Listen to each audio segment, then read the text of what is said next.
What's up, everybody? My name is Rob Kearney. I am the Director of Athletics at American International College and also a certified athletic trainer.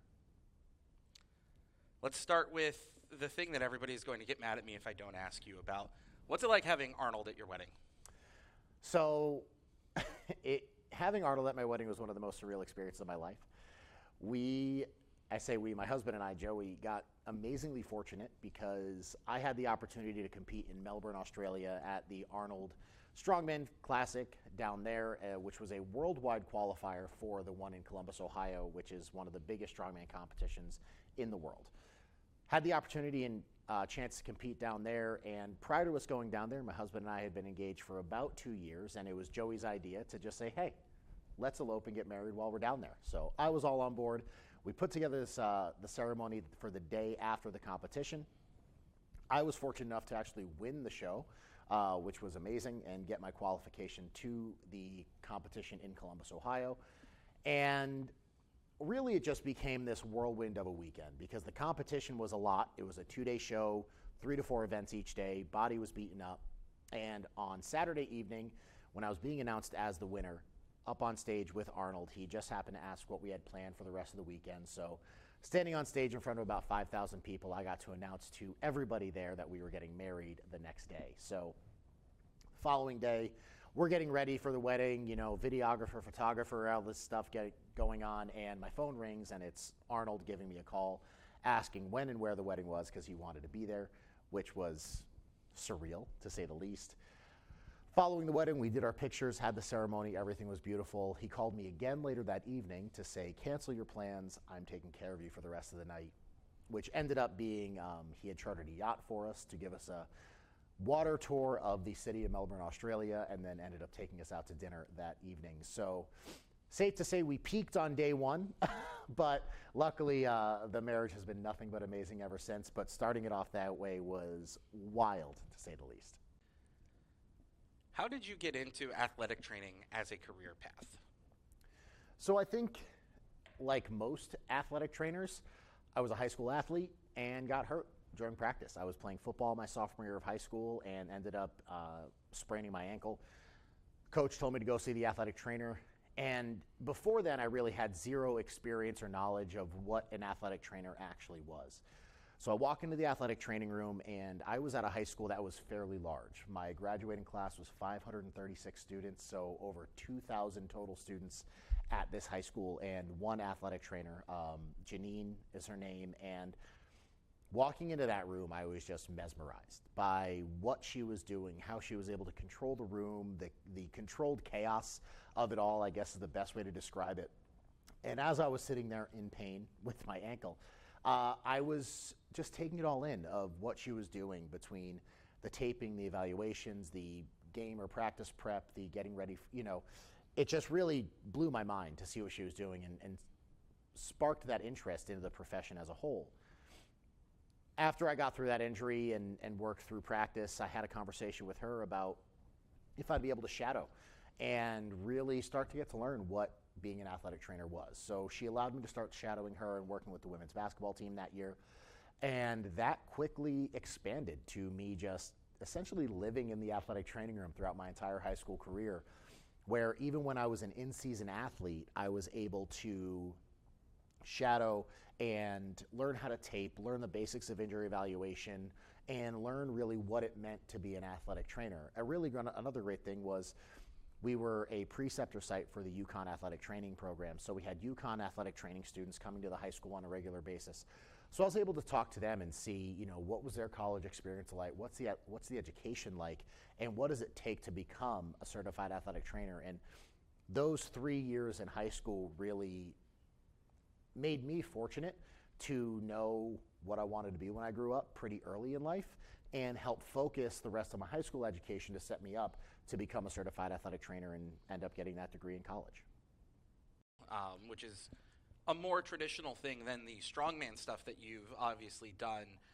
How did you get into doing strongman? I can't imagine that, you think of like Pop Warner football or youth soccer, T-ball. Yeah. They don't have 5-year-olds picking up cars. How does one get into strongman? So I like to say I got into strongman because I was a mediocre traditional sport athlete. So I was a left tackle on the offensive line in high school. I was also a cheerleader during the winter competitive season, and played some baseball as well. And my senior year of high school, we had just finished up the cheerleading season. So this was around this time that, back in 2009, so March-ish. And I was working out in my high school gym alone. There was a substitute teacher who walked by the gym and noticed what I was doing, kind of said, "Hey, you look like you're enjoying what you're doing. I coach at a CrossFit gym as well.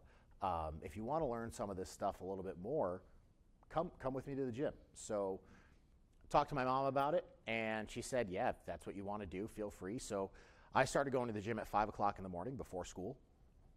I was fortunate enough where this community at this CrossFit gym was supportive of this 17-year-old who didn't really know much.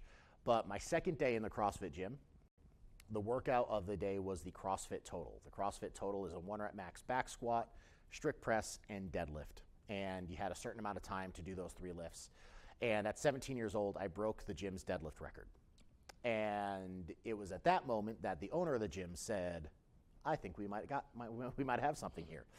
So they started really teaching me the basics of barbell movements and getting comfortable under a heavy barbell. Fast forward to May, June of that year, I knew I was going to be attending Springfield College to go into the athletic training program. They had a powerlifting team there. And I walked into the gym on a Tuesday morning, and the gym owner said, "Hey, there's a strongman competition going on Saturday. We signed you up for it." So my experience within the sport of strongman really was what most people's, and that was seeing it on ESPN, seeing World's Strongest Man, and that's about it. I'd never done the events, never done any of the lifts, but it looked a lot of fun. So I went to that competition. Again, I was only 17 years old, weighed a little over 200 pounds, and I was by far the youngest and the smallest competitor. I went there, got completely obliterated, took last place, but had some of the most fun I've ever had in my life. And ultimately, when I went to Springfield College, joined the powerlifting team, I found a gym in South Windsor, Connecticut called Lightning Fitness that had some strongman implements. So I started doing strongman training and all that stuff at that gym with the owner, Matt Mills. And really it just evolved into me regularly competing on the Northeast Circuit at these amateur competitions and ultimately working my way up to being competitive. Now, when I started, I mentioned I took last place in my first competition. That happened a lot, and I took last place for the first 9 competitions. But ultimately, I was doing something that I loved and meeting a lot of great people and learning every single time I stepped onto the competition floor. And that's what kept me motivated to ultimately becoming one of the strongest men in the world. So you go to Springfield College, you get your athletic training degree, you spend a long time as a trainer in different places, high schools, the club hockey team at UMass. Then in 2024, job posting at AIC, head athletic trainer. What made you look at that and go, "I'm going for that"?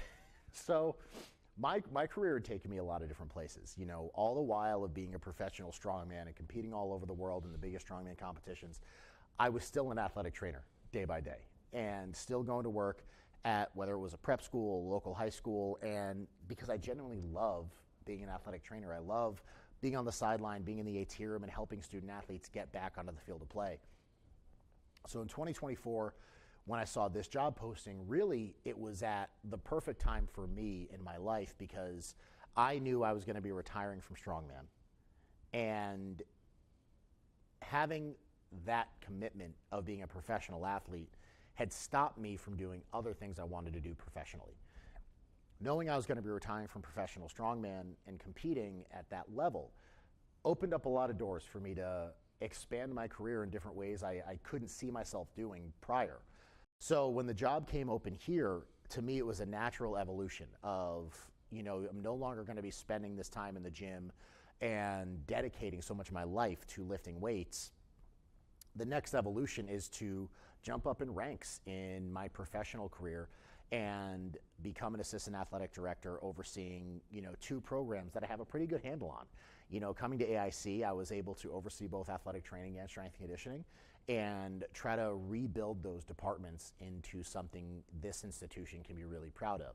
And I think that's ultimately what got me so excited about the opportunity was because I looked at it a lot like my strongman career where I didn't have all the tools necessary to be successful, but I made a way to find it happen. And I wanted to bring that experience and that motivation and that intrinsic level of excitement to a different path in life.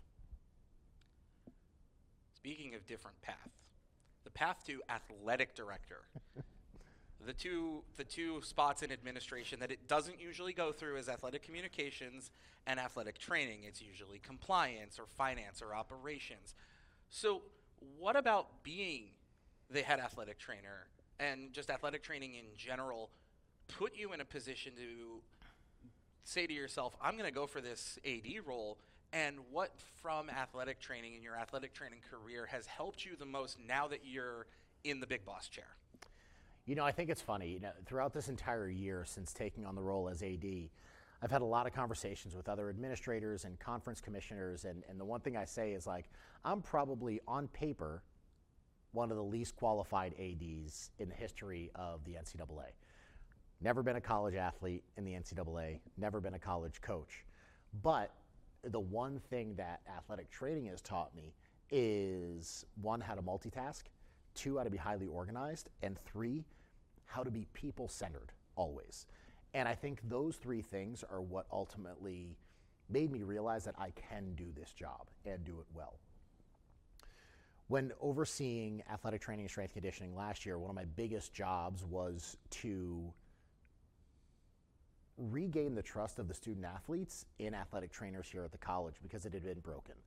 Relationships with athletic training had been severed, and I wanted to give a positive student athlete experience to our students when it comes to stepping foot into the athletic training room. And that was really my main focus when stepping into the role last year. And fortunately was able to do that. We rebuilt the staff, regained that trust, and made the A tier a place student athletes wanted to be again. Looking at the athletic director role here at AIC, I saw a lot of similarities into my position as the head AT and coming into, the athletic director role. And while I still have imposter syndrome on a daily basis and still have to recognize and remind myself that this is the job and the title that I hold, ultimately, if I stay true to those three things that I talked about, in being organized, in being able to have these relationships on a daily basis, it's going to help guide me and do my job better. I think having somebody that also has a vision is really important. I was able to, take on that vision and execute it in a way that made me successful last year. And now taking that same passion, that excitement, that drive into this role to oversee the department as a whole is exactly what we needed. You do a ton of different community stuff on top of everything that you've done in your professional career as an athlete, on top of now being athletic director. You think about your gym, the CrossFit Iron Legacy over in East Long Meadow, lots of charity work. You now do commentary on Strongman, tons of work with LGBTQ plus foundations and committees. What does it mean to you to be able to make a difference to so many people in so many ways, and how do you tie that back into being an athletic trainer? I think for me, being selfless is one of my guiding principles. I think for me is, if I can go to bed every single night and know that I did the most amount of good for the most amount of people, that's what makes me get up every single morning.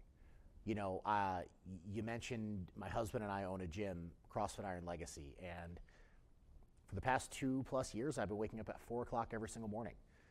And that's because I have 15 to 20 people that show up at 5 a.m. every day to work out with me. And if it weren't for that, it's a lot harder to get up. But when you have people showing up every day for you and the community that you've built, it gets easier every single time that alarm goes off. And having that same excitement, that same passion, that same drive, that same vision in everything I do, whether it be the charity work, the gym, stuff I do here at AIC, all just points in a direction of being a good person, caring about everything you're doing, and ultimately making sure that at the end of the day, if you can feel good about the decisions you made throughout that day, you're on the right track. And I think a lot of that I learned from athletic training, because there are a lot of days where you're not going to be the most popular person. You're going to have to make really hard decisions, because as an athletic trainer, you have to think about a student athlete holistically. You're not just thinking about that game tomorrow, you're thinking about them 5 years down the road when they're graduated and working in the real world. How is the decision now going to affect them later in life? And I think as an athletic trainer, it's our job to be able to see that scale. An athlete's always going to be thinking about tomorrow, the next practice, the next game, the next lift. And while that's wildly important, it's the job of the athletic trainer to say, hey, missing this impacts you later down the road in a positive way. And being a person that has to make that decision, but you have to earn the trust of that student to make it a valuable decision and one that the athlete sees that is in their best interest and that it's not hostile. All of those relationships, all those intricacies, and all of those things help dictate what a good healthcare provider truly is.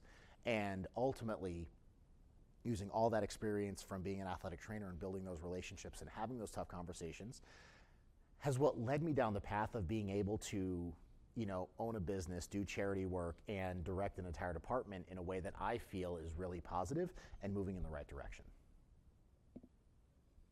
Last question for this part. What advice would you give someone who says to you, hey, I'm thinking about getting into athletic training as a career? If anybody came up to me to ask, I'm thinking about being an athletic trainer, my first thing would say do it.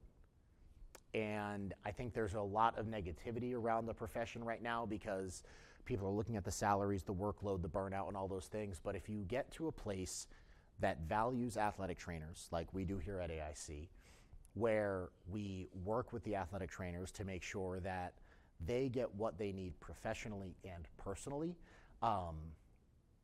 it's one of the most rewarding professions you can ever be in. To me, now being an athletic director, I miss being boots on the ground as an athletic trainer on a daily basis. I feel amazingly good about the work I do every day, but having those interactions, those one-on-ones with students, that's what makes the job so special. When you're able to see an athlete from the initial injury and work with them on a daily basis through the rehab process and then celebrate their on-field success when they get cleared to play. Those are the moments that matter most. And that really is what reminds you as an athletic trainer of why you do what you do. Because there are certainly days that were difficult. When there are an average of 400 to 500 students walking in and out of the athletic training room on a daily basis, it's really easy to lose sight of the big picture and the impact that you have on a student on a day-to-day basis. But if you remind yourself that every interaction matters with those students, it makes you feel good. And I think that's ultimately why people get into the profession, because we get to stand outside and be on the sideline of some of the most exciting sporting events in the world, but what we do has a direct impact on that student on a daily basis. And to me, that's the most rewarding thing about the profession.